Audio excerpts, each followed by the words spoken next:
Retour sur la séance du conseil municipal du lundi 20 novembre 2023 en compagnie de la mairesse de Magog, Mme Nathalie Pelletier. Bonjour, Mme Pelletier. Bonjour. Voici votre conseil en bref.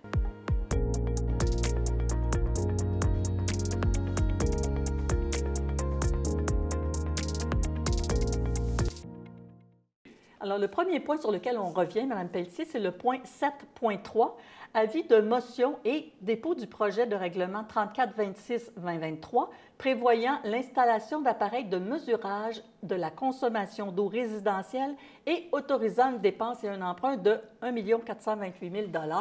Alors, on parle de quel type d'appareil d'abord? Bien, les types d'appareils, on parle de chambres de vannes, de débitmètres et d'autres accessoires qui vont être installés à des endroits stratégiques sur le réseau. OK. Pas dans les maisons. Pas dans les maisons, parce que l'idée, c'est de voir où il y a des fuites, puis de quelle façon, puis à quels endroits les fuites sont plus importantes, puis pouvoir intervenir. Puis ça découle de quoi? C'est parce qu'il y a quelques années, on devait faire une étude pour savoir quelle était notre consommation d'eau à Magog par rapport à notre population. Puis on consommait trop d'eau. Par rapport à notre 28 000 personnes. Oui, à notre 28 000 personnes, puis par rapport aux moyennes normales. Ce qui fait que, c'est correct quand même, là, les gouvernements, nous, ont des standards qu'on doit respecter. La première action qui avait été faite, c'est d'installer dans les ICI, industries, commerces et institutions, des compteurs d'eau. Puis au départ, il n'y avait pas de facture. Mais après ça, on est allé graduellement pour que, il y ait le principe un peu utilisateur-payeur, puis essayer. L'idée aussi, c'était de les accompagner pour essayer de trouver des façons de moins consommer. Puis là, bien, phase 2, au départ, peut-être les gens vont se rappeler, on cherchait des volontaires pour installer des compteurs d'eau dans les résidences.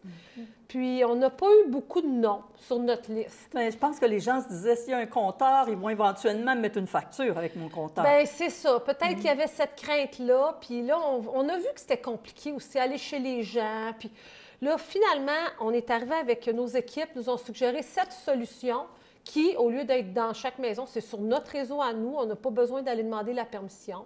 Puis, ça fait qu'on va pouvoir identifier les endroits où on aurait lieu d'intervenir. Ouais. Parce que si on ne contrôle pas notre consommation, parce que c'est quelque chose qui est bien sain, là, mais les gouvernements, si on n'atteint pas nos objectifs, ils ne nous donneront pas des subventions pour nos réseaux comme on a eu, par exemple, pour l'usine. Fait qu'on veut faire nos devoirs de la bonne façon pour continuer à avoir nos subventions. C'est ça. Vous mettez toutes les chances du côté de la ville, finalement. Oui. On a juste des avantages à aller dans ce sens-là.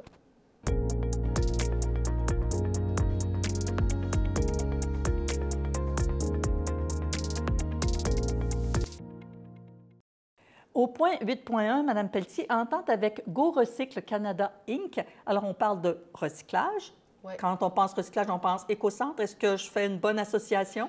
Oui, tout à fait, une très bonne association. Alors, c'était déjà une entente qui était déjà effective, sauf que là, on ne fait que l'officialiser. Puis ça concerne les grands appareils ménagers, là, tout ce qui est appareil électroménager, donc les cuisinières, les fours encastrés, laveuses, sécheuses, lave-vaisselle. Et c'est ça, réfrigérateurs, les climatiseurs, déshumidificateurs, les celliers, les thermopompes. Alors, dans le fond, c'est que le gouvernement du Québec, encore, on en avait parlé tantôt, ce qui demande, c'est qui exige aux entreprises qui mettent sur pied ces produits-là sur le marché, bien, ils sont responsables de leur fin de vie, de faire en sorte qu'ils vont en disposer en fin de vie. Puis on s'entend qu'en plus, les vies ne sont pas longues. Là, avec non, de moins en moins. De moins en moins. Ça, c'est un autre problème. Oui. Hein? Mais justement, ils sont responsables de la fin de vie. Puis ils doivent trouver des endroits pour déposer, pour que le consommateur puisse se déposer. Alors, à Magog, nous, l'écocentre, c'est un endroit. Puis tout ce qui contient des allocarbures. Allocarbures, ce sont tout ce qui est réfrigérant. C'est des gaz, c'est ça? Oui, c'est ça. Alors, eux, le gaz est justement après traité pour s'assurer qu'il ne s'en va pas dans l'atmosphère. Puis, le reste, c'est le métal est recyclé pour justement démanteler pour que ce soit vendu pour le fer. Alors, dans le fond, l'avantage pour cette compagnie-là, c'est qu'au lieu de faire du porte-à-porte ou de les ramasser dans les rues, ils vont tout simplement à l'écocentre quand il y en a suffisamment. Est-ce que ça coûte quelque chose à la ville, ça, d'avoir ça au dépôt? Non, dans le fond, ça fait que tous les frais sont couverts par cette entente. Donc, c'est vraiment ceux qui mettent ces produits-là, bien, ils payent pour la fin de vie. Ça couvre tous les frais. Alors, c'est gratuit pour la ville. Oui. Excellent. Bonne nouvelle. Bonne nouvelle. C'est rare que c'est gratuit. Ça n'arrive pas tout le temps. Oui.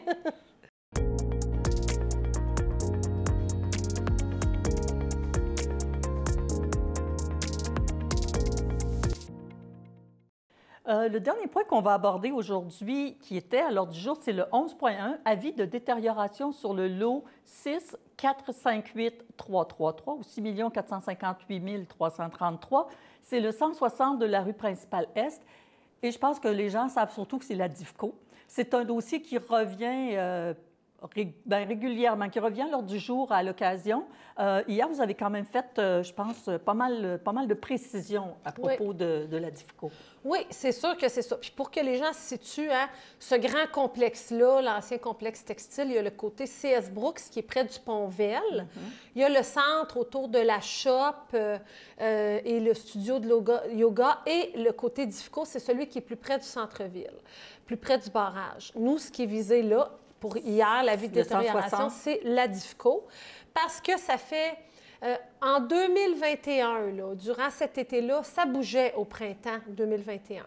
C'était dans le précédent mandat. Là, depuis ce temps-là, ça bouge peu. Puis nous, bien, on est inquiets par rapport à la détérioration. C'est quand même un site, oui, les bâtiments, ils sont détériorés, mais il y a du patrimonial là-dedans. De quelle façon ça va pouvoir être gardé? On ne le sait pas, mais on est ouvert. Il faut que le promoteur vienne rencontrer les équipes. Puis il y a 3 bâtiments hier qu'on a ciblés, là, qui disaient qu'eux, on leur demande de faire cesser la détérioration. Tu sais, avant, passer un autre hiver, là, des bâtiments, les fenêtres sont ouvertes, sont cassées, les toitures sont ouvertes. Trouées, il peut y avoir, tu sais, il y a des infiltrations. Fait que c'est sûr que ça fait en sorte que ça se détériore rapidement. La loi sur l'aménagement et l'urbanisme, tu sais, les villes ont des pouvoirs, puis nous, bien, on les utilise, nos pouvoirs, parce qu'on sait hein, que l'ensemble de la population, l'ensemble des membres du conseil, depuis le début, là, on a hâte que ça bouge là-dedans. On veut être facilitateur. Mais là, c'est ça. On trouve qu'on a été quand même patient. De l'autre côté, j'ai toujours un côté optimiste. Il y a des rendez-vous qui ont été pris avec nos équipes, du personnel, du promoteur, tu sais, qui ont un projet. Il y a un plan préliminaire qui a été déposé. Nous, s'ils veulent faire avancer le dossier, on va être facilitateur. Il y avait eu ce même processus avec le groupe Custo, qui est propriétaire du côté CS Brooks. On avait ouvert des usages pour faire qu'ils puissent trouver preneur pour des nouveaux locataires, c'est ça, puis que ce soit cohérent avec le secteur et ce qui se passe sur ce site-là. C'est sûr que si le promoteur est ouvert, qui veut travailler, on va être très facilitateur. Mais là, c'est ça. Fait que c'est un geste fort qu'on a dit, nous, on ne fait pas juste se fier puis attendre puis dire « Ah, vu qu'il y a un projet déposé, bien, ça va sûrement être positif. » Puis non, là, l'hiver s'en vient. Il a 90 jours pour terminer les travaux. Quand même terminé. Ça veut dire s'assurer que tout est sécuritaire et que son bâtiment ne va pas se détériorer au cours de l'hiver. Ça demande pas mal de travail, ça. Ça demande quand même du travail. Il y a moyen de le faire. Puis si ou bien qu'il fait le projet de redéveloppement est déposé puis est entamé, ou bien il fait les travaux, ou bien bien, on va exiger, nous, on va les faire puis on va refiler la facture. Tu sais, ça nous donne des outils. Mais là, hier, c'est un ultimatum qu'on peut dire. Mais on le dit encore, s'ils sont collaborateurs, bien, on va l'être. Notre porte est évidemment très ouverte parce que c'est un site, puis c'est magnifique, hein, au bord de la rivière. C'est un endroit qui est cher pour la population puis pour les membres du conseil. Exactement. Parce que dans le fond, la Ville, elle a des droits, elle a des recours, mais vous avez aussi des limites. C'est ça qu'il faut se souvenir. Là. Des limites, c'est par étapes. Hein? On ne peut pas... tu sais, c'est sûr que ça, il y a de la... On n'est pas arrivé du jour au lendemain comme ça. S'il y avait eu plus rapidement que le dossier avait avancé, bien, on aurait... Si on va là, c'est parce que ça n'avance pas à notre goût. Puis, mais en tout cas, à un moment donné, on espère qu'il va finir par arriver quelque chose parce que c'est important. Alors, c'est à suivre. Dans 90 jours, je suppose que ça va repasser au conseil. Est-ce que vous prévoyez le ramener? C'est sûr que la population va avoir des nouvelles parce que c'est 90 jours pour les compléter, les travaux pour que cesse la détérioration. Fait qu'on va voir si ça ne bouge pas avant, on va peut-être en entendre parler. À suivre. Merci, Mme Pelletier. Merci.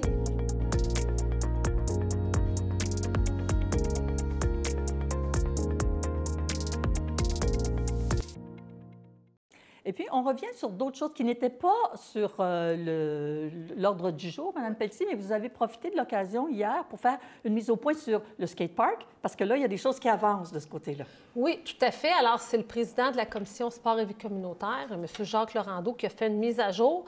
Alors, on disait qu'on était en plein de vie depuis l'été. Là, dans le fond, ce qu'on annonce, c'est que ce samedi, ça va être sur... il y a un logiciel là, pour que les promoteurs puissent appliquer. Donc, ce qu'on recherche, c'est d'aller en appel d'offres pour la réalisation des travaux de construction. Puis, on va pouvoir donner le contrat, ouvrir les soumissions en hiver. Alors là, ça devient de plus en plus concret. Je vous rappelle que le skatepark, le parc de planche à roulettes, ça a été décidé que c'est à la Pointe-Mérée. Mais on est sensible, on le sait que c'est un endroit gazonné. On voulait donner un lieu de choix à nos jeunes et moins jeunes parce qu'il y a toutes sortes de personnes qui font de la planche à roulettes ou de la roulette. Hein? Ça peut être le BMX, ça peut être la trottinette, ça peut être les patins. Alors... pour faire en sorte qu'on diminue... Oui, ça va être un gros parc de planches à roulettes, mais on ne voulait pas trop s'étendre vers le parc de la baie de Magog. Puis, on voulait conserver le maximum d'arbres. Puis, mais on voulait donner une place de choix à proximité du centre-ville à nos jeunes et moins jeunes. On aime mieux les occuper de cette façon-là. Puis, on n'oublie pas qu'il y a aussi une placette, une petite place publique ombragée qui va servir de lieu de repos, espace ombragé pour des gens qui pourraient aller voir ces gens-là, ces jeunes ou moins jeunes-là, faire leur prouesse. Il y a, c'est ça, les modules de débutants plus expérimentés et ce qu'on appelle une pump track. C'est une petite, c'est une piste là, qui fait des... une piste avec des petites vagues où, en principe, on n'a même pas besoin de pédaler quand on est bon. Vous avez tout à fait raison. Quand on est bon. Alors, donc, c'est ça. Donc, les gens qui voudraient, justement, les promoteurs qui nous écoutent, qui voudraient aller voir, justement, ce que vous demandez, est-ce que c'est sur le site de la Ville qu'on trouve ça? C'est sur SAO. En tout cas, ils connaissent ça. Là, c'est sur un site où il y a tous les contrats de construction. Oui. D'accord, SAO. Autre chose aussi, parce qu'il y a été question des médias, on sait qu'actuellement, les médias ont énormément de difficultés. Vous avez en fait apporté votre appui, la Ville. Oui, dans le fond, il y a eu la semaine dernière un événement à Sherbrooke, appui aux médias. Je me suis déplacée parce que je trouvais ça important. Dans le fond, on trouve qu'ils n'ont pas la vie facile ces derniers temps avec tout ce qui est TVA, avec la tribune qui cesse d'être imprimée bientôt, avec le reflet qui va être distribué à des points de distribution et non dans le Publisac. Mais quand même, c'est encore une bonne nouvelle, c'est papier, ça demeure gratuit. Les médias sur Facebook avec Meta et tout ça. On a dit, la Ville de Saguenay a adopté cette résolution. Puis, il y a une journaliste qui m'a dit « Pourquoi pas Magog? » Je dis « Bien, mon Dieu, on est là, on trouve ça tellement important. » Alors, on a appuyé parce qu'on trouve que c'est tellement primordial pour l'information aux citoyens. C'est ce qu'on a fait hier. On aimerait ça que les gouvernements essaient d'intervenir avec les outils qu'ils peuvent avoir pour essayer de leur donner un coup de main. Puis que ça demeure, puis sur toutes les régions, on est souvent plus touchés. Oui, effectivement. Puis, c'est dans nos médias régionaux qu'on entend parler de ce qui se passe chez nous, pas mal moins dans les grands médias provinciaux et nationaux. Puis on rappelle qu'il y a la collecte de sang le 7 décembre. Il faut s'inscrire, c'est sur rendez-vous. 7 décembre, allez sur le site de Emma Québec. Absolument. Il ne faut pas manquer ça. Vous allez être là, puis moi aussi. Merci. On va tendre le bras pour la bonne cause. À bientôt. Merci, Mme Pelletier.